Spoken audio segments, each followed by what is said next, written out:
नमस्कार प्रिय मित्रों, आप सभी का बहुत बहुत स्वागत है।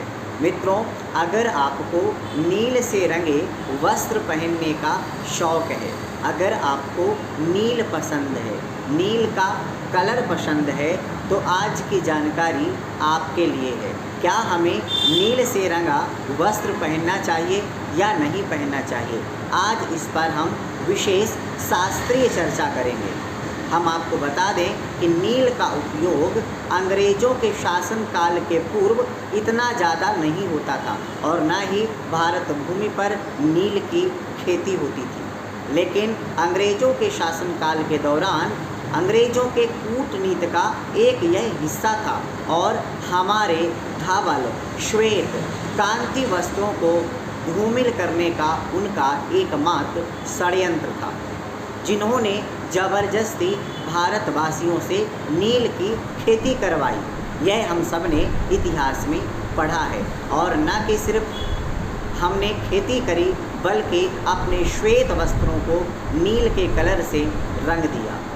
और जिन्होंने हमें नील की खेती करना सिखाया, आप उन अंग्रेज़ों को कभी भी नील का उपयोग करते ना तो देखा होगा और ना ही सुना होगा, क्योंकि वह सिर्फ हमारे श्वेत वस्त्रों से ईर्ष्या, जलन और कूटनीति के चलते हम लोगों से नील की खेती करवाई और ज़बरदस्ती हमारे कपड़ों को उन्होंने फैशन के नाम पे रंग दिया। इसलिए हमें नील का उपयोग कदापि नहीं करना चाहिए।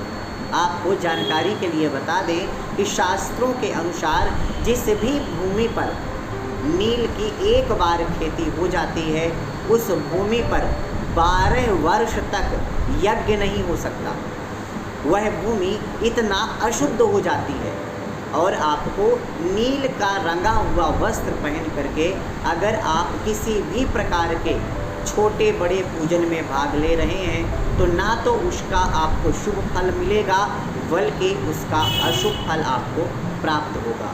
और शास्त्रों के द्वारा नील से रंगा वस्त्र या नील नितांत अत्यंत निषिद्ध माना गया है।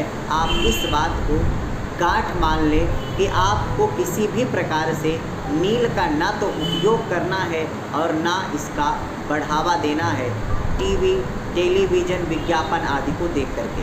तो इसलिए आज हम आपको बताने वाले हैं शास्त्र का वह प्रमाण जिसके आधार पर हम आपसे यह बात कर रहे हैं।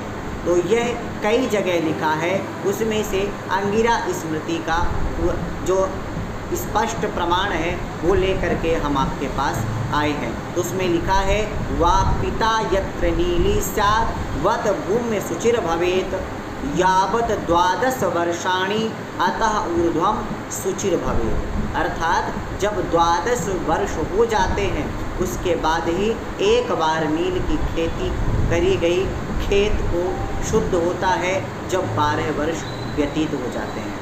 तो आशा करते हैं कि आपको यह जानकारी अच्छी लगी होगी। अभी के लिए बस इतना ही। आगे फिर उपस्थित होंगे आपके सामने एक नई जानकारी के साथ। तब तक के लिए नमस्कार।